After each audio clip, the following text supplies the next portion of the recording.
The reading is taken from Luke's Gospel, chapter 24, beginning at verse 13. And you can find it on page 1061 in the Pew Bibles. Now that same day, two of them were going to a village called Emmaus, about 7 miles from Jerusalem. They were talking with each other about everything that had happened. As they talked and discussed these things with each other, Jesus himself came up and walked along with them, but they were kept from recognizing him.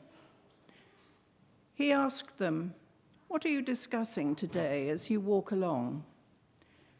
They stood still, their faces downcast. One of them, named Cleopas, asked him, "Are you the only one visiting Jerusalem who doesn't know the things that have happened there in these days?" "What things?" he asked. "About Jesus of Nazareth," they replied. "He was a prophet, powerful in word and deed before God and all the people. The chief priests and our rulers handed him over to be sentenced to death, and they crucified him. But we'd hoped that he was the one who was going to redeem Israel. And what is more, it's the third day since all this took place. In addition, some of our women amazed us. They went to the tomb early this morning, but didn't find his body.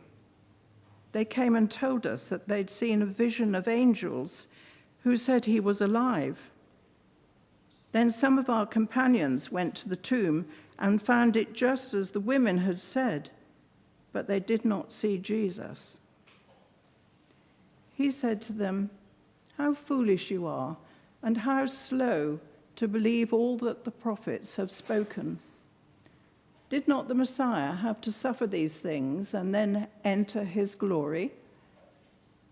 And beginning with Moses and all the prophets, he explained to them what was said in all the scriptures concerning himself.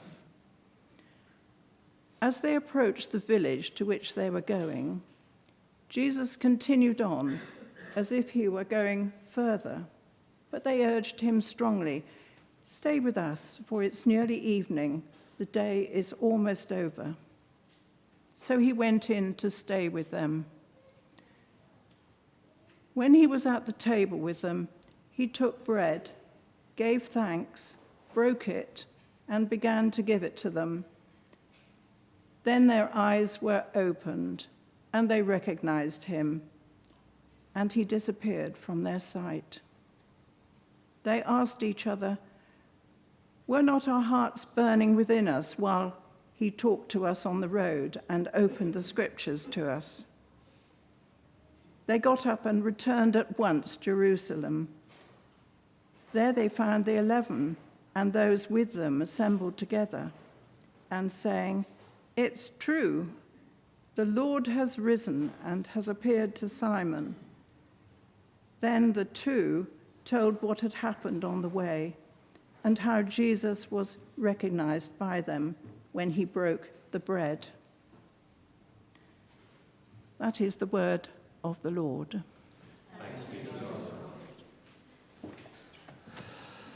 Thank you, Tricia, very much. And our second reading this morning is from Acts chapter 5, beginning at verse 27, page 1097 of the Pew Bibles. Acts chapter 5, verse 27. The apostles were brought in and made to appear before the Sanhedrin to be questioned by the high priest. "We gave you strict orders not to teach in this name," he said. "Yet you have filled Jerusalem with your teaching and are determined to make us guilty of this man's blood."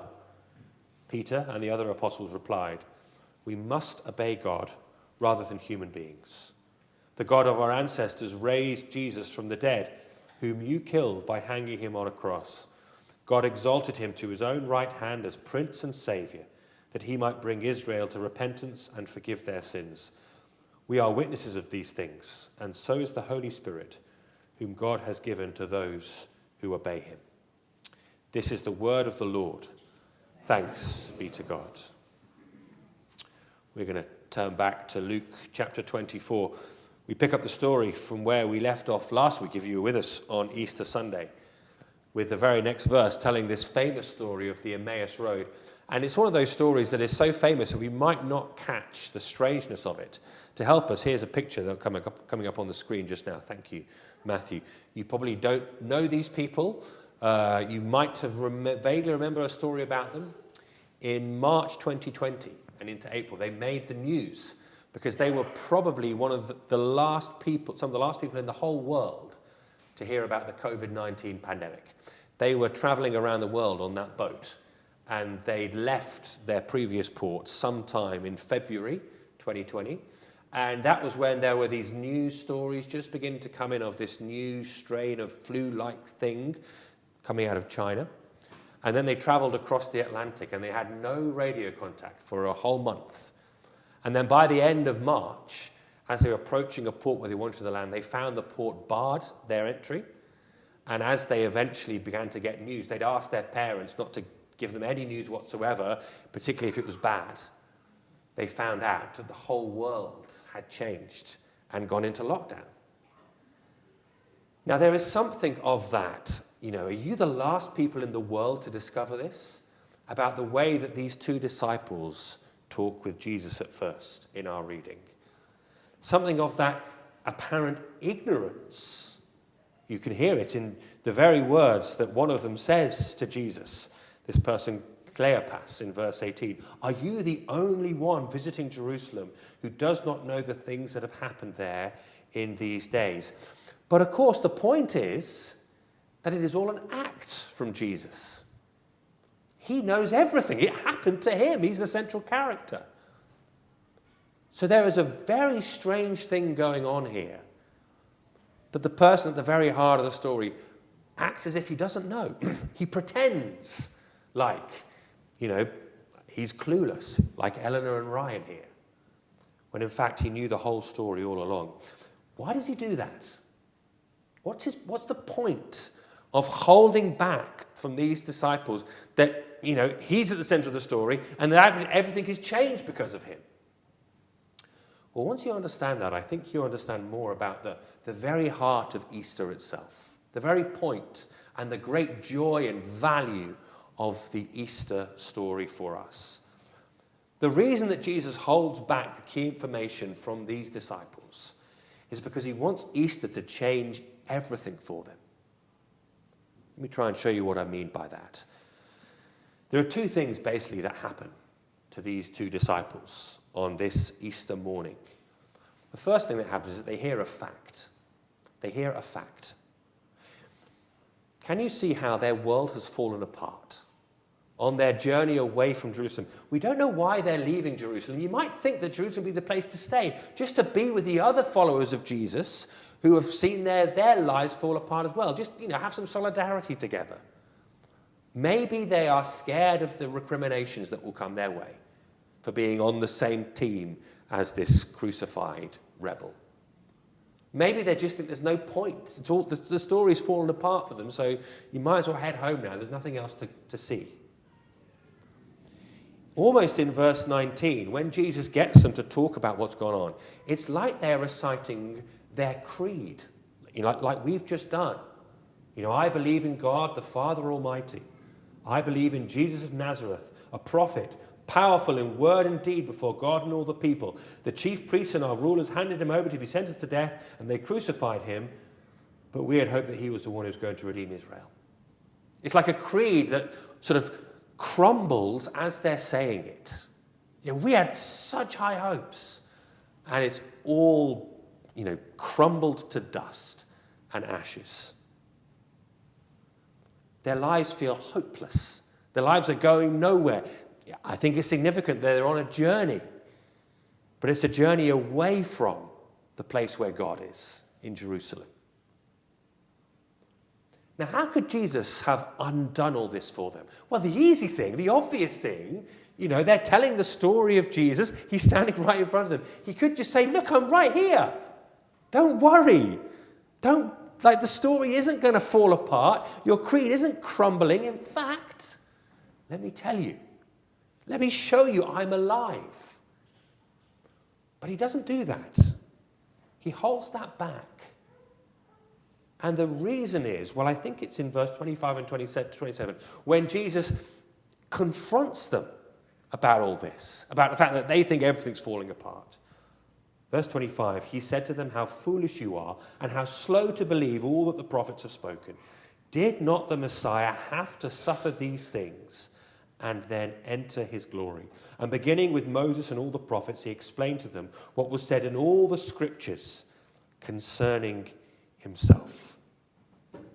He wants to establish with these disciples that what has happened over these 3 days hasn't been the kind of the crumbling of God's plan, the failure of God's plan, but the very fulfillment of it.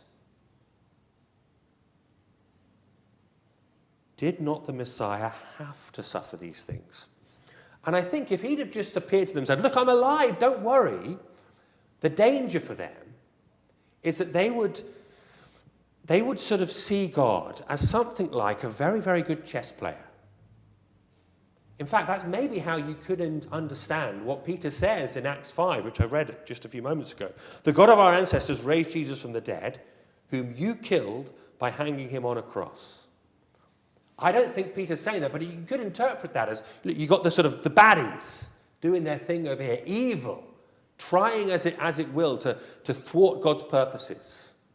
And evil achieves a great victory at the cross. Excuse me. Evil, wins by getting rid of Jesus. But God, because he's a good chess player, can kind of absorb that victory. He can sacrifice a piece and still win at the end of it all. That is not what Jesus wants these followers here to understand. God isn't a very, very good chess player who can kind of respond to the moves that others make and come out on top. He's not a very, very good juggler. You can keep throwing him more and more things to juggle, and he can handle it with ease. Now, that would be impressive. But Jesus doesn't want these followers to think of him like that.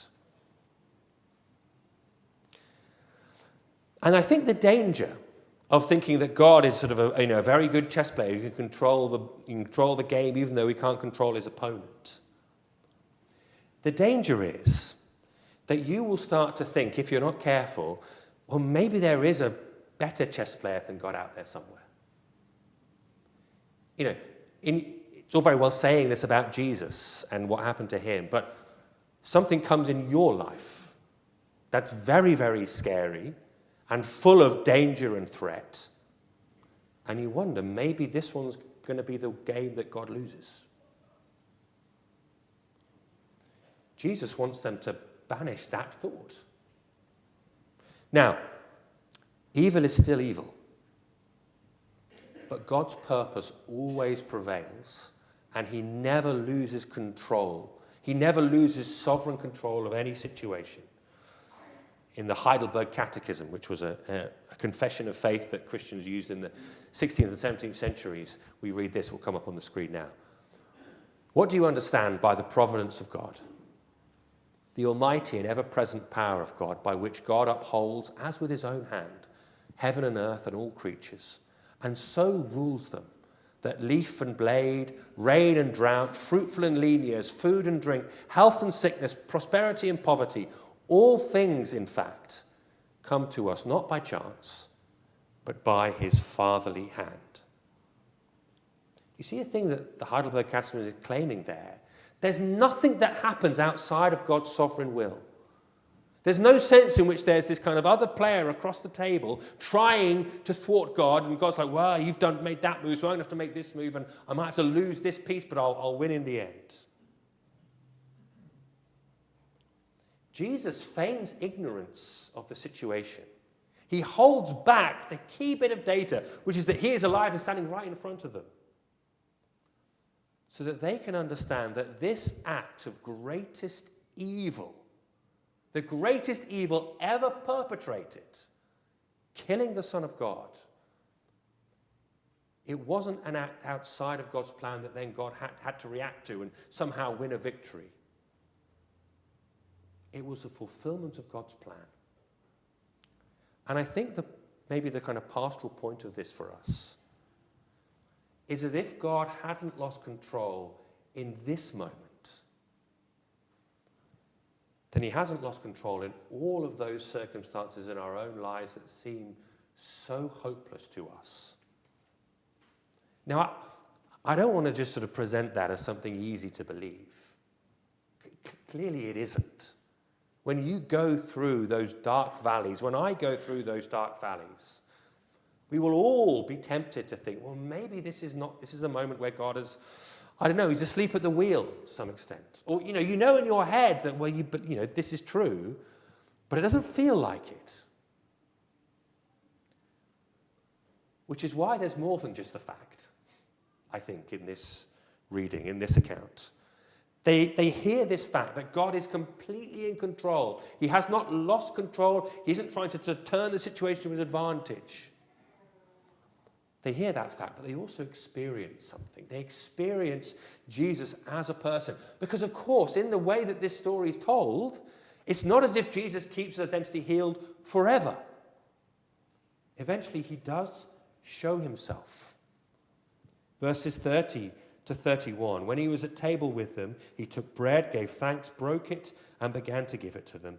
Then their eyes were opened, and they recognized him, and he disappeared from their sight. He shows himself, but only for a moment. They get a glimpse. And what happens because of that glimpse? Well, they start running. It happens all the time in the resurrection account. People see Jesus, they hear this news, and they start running, but they start running back to where they were coming from, transformed. Again, that's what's so powerful about this journey idea. They're walking away dejected, and then they're running back full of joy and purpose. And it's what always happens. And I love the details at the end of this account, because in the meantime, since they've been walking away, more of the story has happened. Verse 33 onwards, they got up, returned at once to Jerusalem. There they found the 11 and those with them assembled together and saying, "It is true, the Lord has risen and has appeared to Simon." At the end of our reading last week, they hadn't met the risen Jesus. No one had yet. But in this intervening moment, Jesus has appeared to Simon. And so they start talking about that. And you can imagine, can't you? You know, the 11 who are back in Jerusalem, just bursting with excitement. He's alive again. He appeared to one of our own. And these two come in and say, well, we did a Bible study with him, actually. We had dinner with him. There's something about the kind of rush of excitement, the transformation that comes in these followers of Jesus when they meet him. And that's what happens across all the accounts. And you see what happens in Acts chapter 5, how it fires them to be the bravest people you could come across. How it enables them to go even to their deaths, but never in anger, but full of love. Church historian Kenneth Scott Latourette put it this way. Why, among all the cults and philosophies competing in the Greco-Roman world, did Christianity succeed and outstrip all others?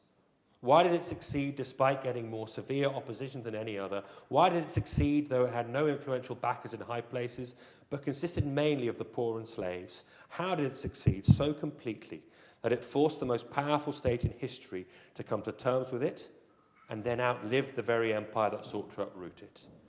It is clear that at the very beginning of Christianity, there must have occurred a vast release of energy, perhaps unequaled in our history. Without it, the future course of the Christian religion is inexplicable. And that energy was Jesus' risen life, Jesus appearing, his personal presence with his followers. And that is more than the fact of Jesus being in control of history, but it's not less than that. And here's why I think this is significant for us as well. Because the fact that these followers on the Emmaus Road only get a glimpse of him. They get him for a moment and then he goes. I can't help thinking is for our benefit as well. It's so striking, isn't it? You can't miss the illusion that he makes himself known to them in the breaking of bread. When we come to worship, and particularly when we come to the Lord's Supper, Well, if you like, the fact of God's sovereign love and power and control is made visible to us and tasteable and smellable. We encounter with all our senses the truth that God has not lost control of his universe. That at this moment of deepest, darkest evil was also where God was saving the world. And we're invited to literally eat that, to take that in to the very core of ourselves.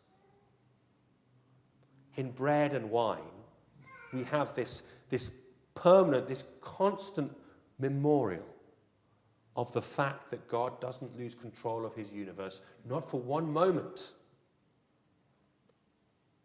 It's as if in the Lord's Supper we get a little taste of the deepest truth at the heart of everything, which will help us in the rest. Now, there's a great challenge here, I think, for us as we come to the Lord's table today. Because if this day, if these events, Jesus' death and resurrection, which we remember in bread and wine, if they were no accident, then no day is an accident.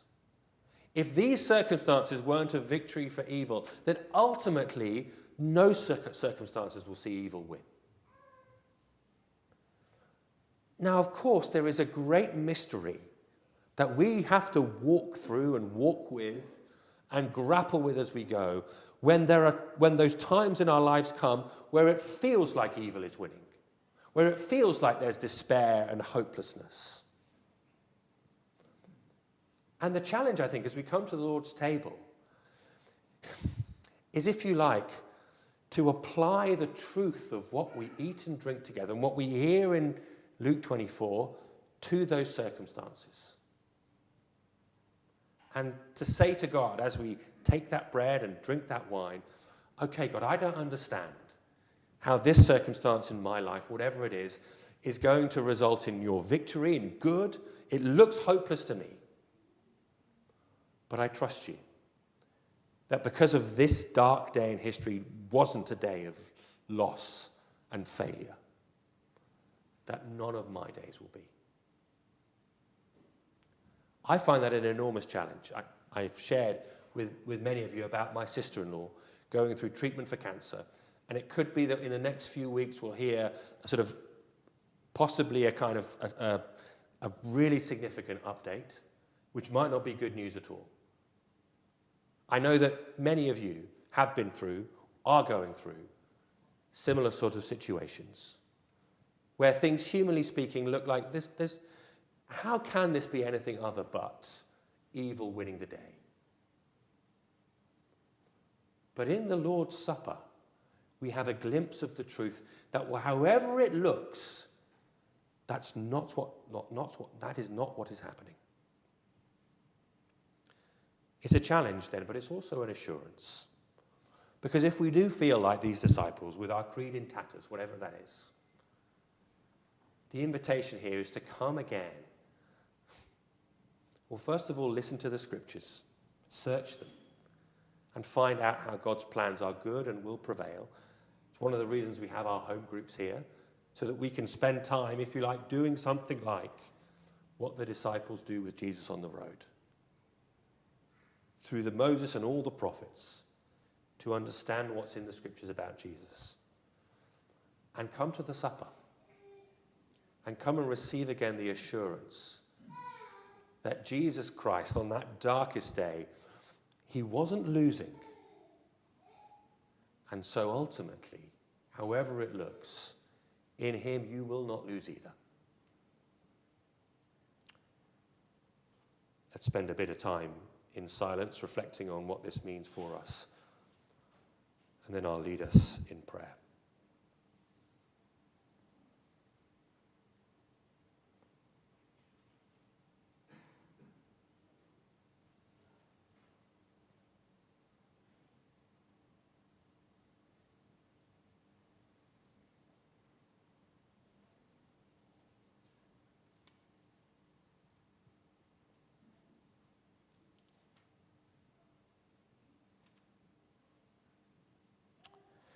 Did not the Messiah have to suffer these things? Merciful Father, accept these prayers.